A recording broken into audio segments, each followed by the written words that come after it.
It's a new era! Yes, it is! Indeed, it is a new era here on SmackDown, and yes, I've now finally got a clean shave.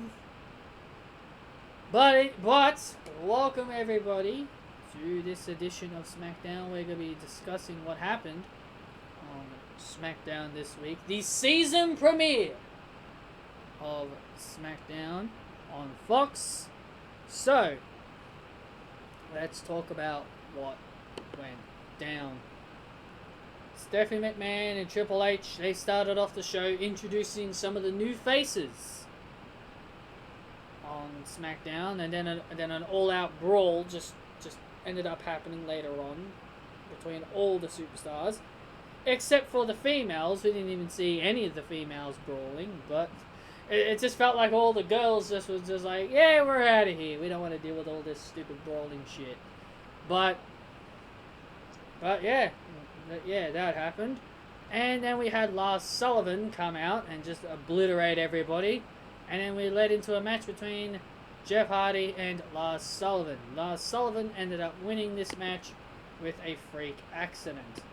I don't care about Lars Sullivan, and neither should you. Lars Sullivan is just another bum. It's bad enough that it's good that we got rid of that barefoot bum, Matt Riddle. It's good enough that that barefoot bum is off SmackDown. But now we've got a giant bum. On SmackDown. So we got rid of Matt Riddle, but unfortunately we got that big bum, Lars Sullivan, hanging around. Lars Sullivan is just terrible. Wish he was on Raw, but whatever. So that happened.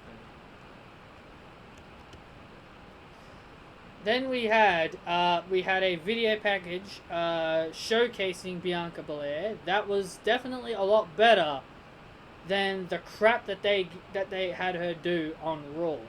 To be perfectly honest, the promo packages that they had Bianca do on Raw, I really didn't like them. I understood the concept on where they were going. Strongest, fastest, and smartest. I definitely got the idea where they were going with those promo vignettes. But I just didn't like it.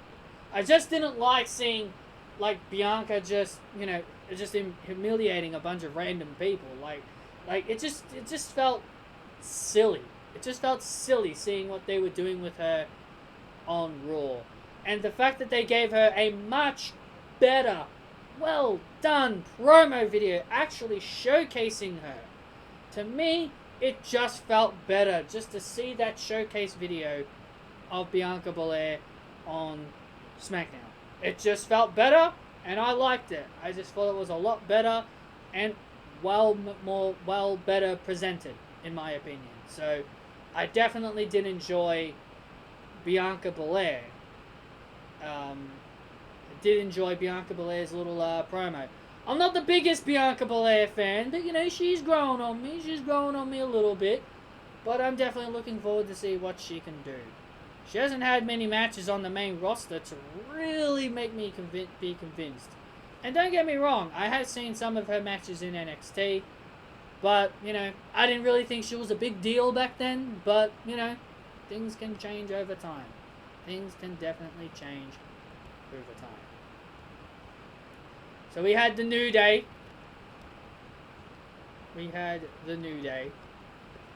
And they had their farewell match. And this was a very emotional match. This was a very emotional ending to the New Day. They ended up winning. In my opinion, probably was one of the best tag matches we have had in a long time. And this is what happens when you put 6 guys in one ring that are really good. Sheamus is good, Cesaro is good, Nakamura is good, the entire New Day is good. So this is the first time in ages I actually really enjoyed a good tag team match. And I don't say that often. People were really looking back at the history of the New Day, like who were the New Day's greatest rivals. People were saying Cesaro and Sheamus were, because they were really involved in a lot of the New Day's title changes. Yeah, the bar were definitely up there. Yeah, the bar was definitely up there. Definitely one of the biggest rivals of the New Day. But I truly believe that the real rivals of the New Day were the Usos, and nobody can argue with that. The Usos were definitely the rivals for the New Day. The Usos' Hell in a Cell match with New Day was just fantastic. It was fantastic. The Usos and the New Day were just incredible. So, yeah, I can definitely say the Usos were definitely New Day's greatest rivals, in my personal opinion. And thankfully there was no heel turn, because I was very worried that they might do like a heel turn. But there was no heel turn. The Midnight Hour by the New Day got the win, and that's it. The New Day is no more. They will be branching out and doing their own thing. I really hope WWE bring back Big E's old music, but knowing them, they'll probably just, give him some generic, crappy generic music.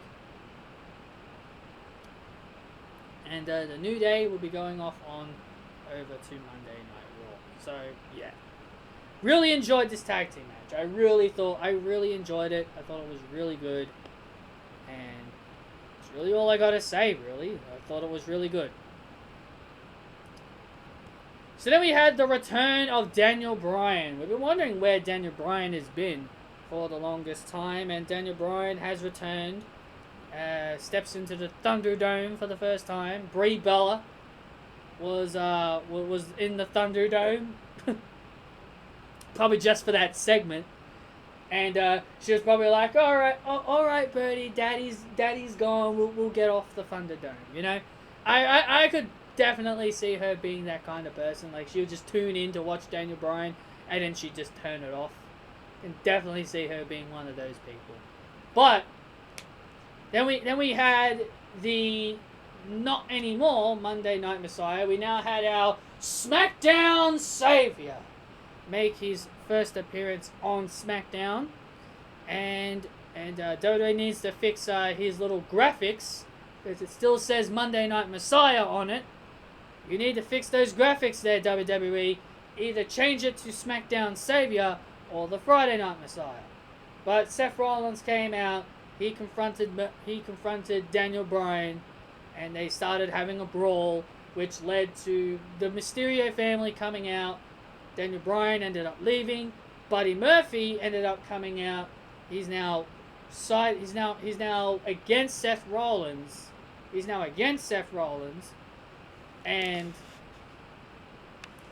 And I just hate how stupid the Mysterio family are. Like, look, I understand Murphy fought the Mysterio family for the better part of, however long this rivalry's been going on for. Like, I get it.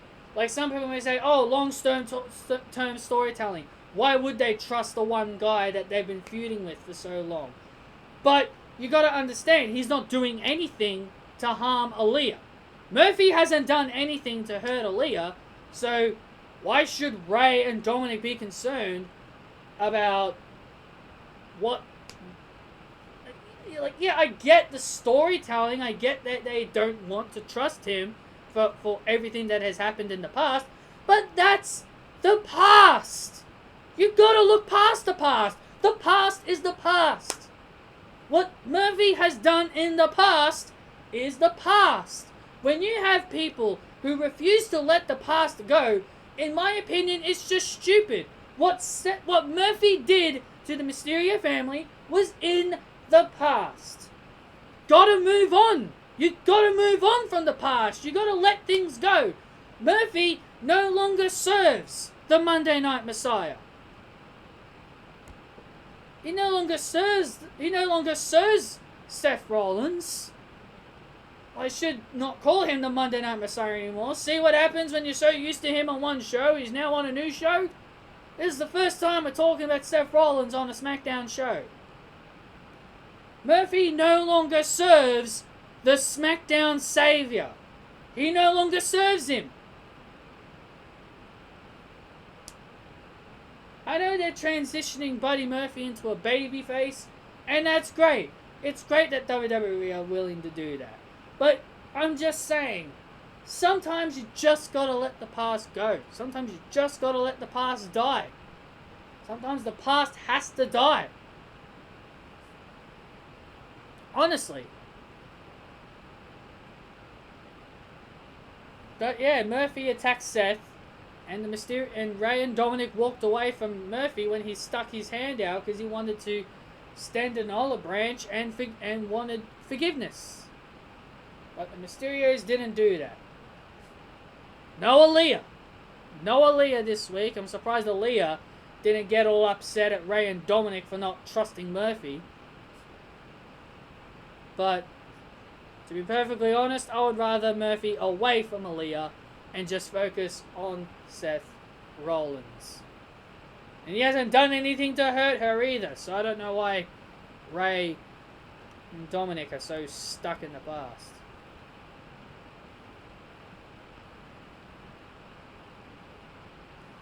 We had the Street Profits face Dolph Ziggler and Robert Roode for the SmackDown Tag Team titles. I don't know what Ziggler and Roode did to deserve this match, but this is what happens when you've only got 3 tag teams on your show. See what happens when you break up tag teams, WWE? You've only got 3 tag teams on your SmackDown division. Why not put King Corbin and Chad Gable together? You know, come up with some creative teams, please. But that match ended by disqualification. Roode and Ziggler got themselves disqualified, and that's that. Not really much to talk about there. We're probably going to be getting a big long-term... We're probably going to be getting a feud with these 2 teams. We had Sasha Banks and Bayley in their contract signing. And boy, oh boy, how the times have changed. I've been saying, man, oh man, how the tides have turned in this whole scenario, man. It just feels really bizarre to know that we're finally getting a rivalry between these 2, considering how long people have been waiting for this for. It's just incredible.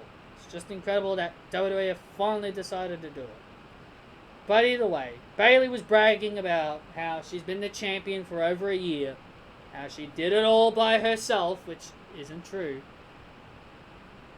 And that's the one thing Sasha said to Bayley, but Bayley bit back and believes that Sasha was jealous, is just bitter, because Bayley beat her to the punch, because she believed that Sasha was going to turn on her all along. And Bayley did it to her instead.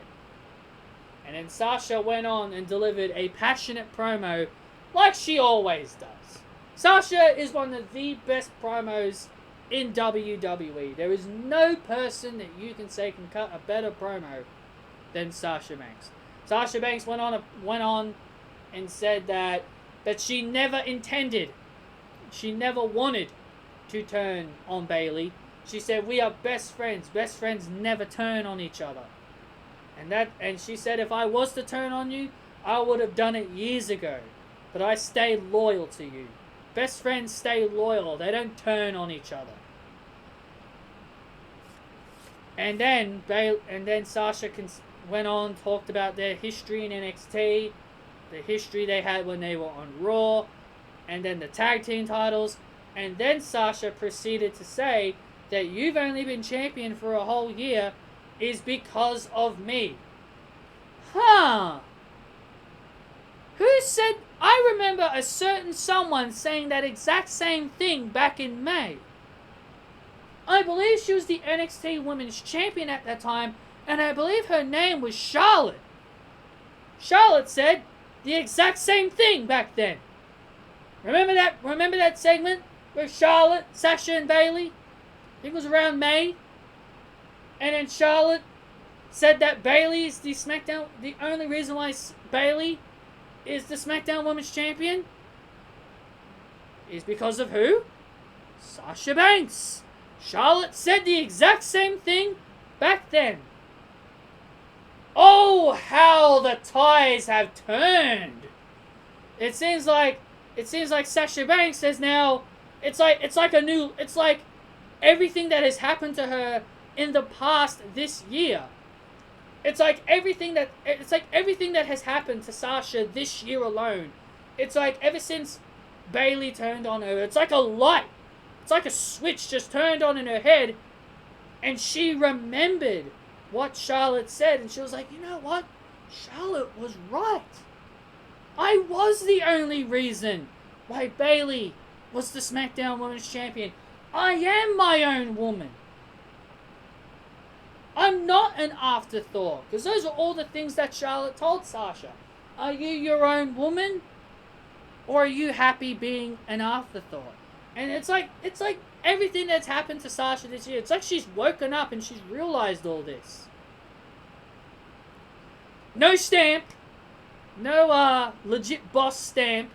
Sorry guys, I'm sorry that it might have upsetted everybody that we didn't see the little Sasha stamp that everybody got excited over when she did it to Asuka on Raw. I guess she only does it if she's a heel, I'm guessing. It's probably a heel thing. But either way, Sasha signed the contract, but Bayley didn't. But Bayley didn't sign the contract, and she refused to. So, I guess it seems like Bayley thinks she's Roman Reigns now. It's like she thinks she's Roman Reigns. I'm not going to sign this. Because that's what Roman Reigns did at Payback. He didn't sign the contract until Braun and Bray were completely flattened. I can easily guess what's going to happen next week. It might not even happen next week. It could even happen at Hell in a Cell. What I'm thinking is going to happen is that Bayley is going to attack Sasha next week. And she's going to flatten her. She's going to knock out Sasha with the chair. She's going to beat her up with the chair. Maybe Sasha has a match with someone. Maybe she has a match with someone like Billie Kay, Carmella, or Zelina Vega. Like, she could have a match with somebody, and then Bayley just attacks her with the chair, knocks her out, and then she just grabs the contract, and then she signs it when Sasha's knocked out. Or if they're going to have Bayley really pull a Roman, do it at the pay-per-view. Like she knocks Sasha out with the chair before the cell, maybe the cell comes down, but then Bayley just knocks out Sasha, with the chair, and then tries to take advantage then. But I'm very sure it's going to happen next week. I'm very sure next week Bayley is going to attack Sasha, flatten her, and sign the contract. That just makes total sense. It just makes total sense that Bayley knew how fired up Sasha Banks was, and trying to get the upper hand on her wouldn't work. So, yeah, I'm very excited for the Hell in a Cell match. Then we had Roman Reigns face Braun Strowman for the Universal Championship. And this match was meh. I didn't really care about it too much. Heel Roman is great and all, but I just didn't care. And Roman Reigns won with a different method this week. Roman Reigns won by submission. He does a guillotine and taps out Braun Strowman. Is this the first time that the guillotine has actually worked on someone? Because I see a shit ton of wrestlers do it to Nia. I see Asuka and so many people do the guillotine on Nia Jax, and Nia Jax doesn't tap out to that submission hold.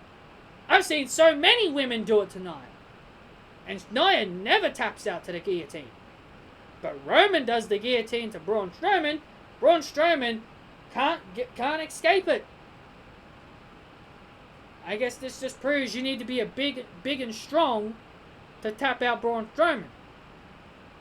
Maybe if someone big and strong does it to Nia, then maybe I guess it would work then. But it just felt really weird to see Roman actually win a match not doing the spear. It just felt really weird. But very creative nonetheless. Then we had Jay Uso came out and Roman was beating up Braun some more, saying that this is going to be Jay at Hell in a Cell. Then Jay unleashes on Roman, but then Roman fights back with a Superman punch and all that jazz. And that's how SmackDown goes off the air. I thought this was a very fun SmackDown. And it was good. I thought it was good. I thought it was really well done, and a very successful season premiere.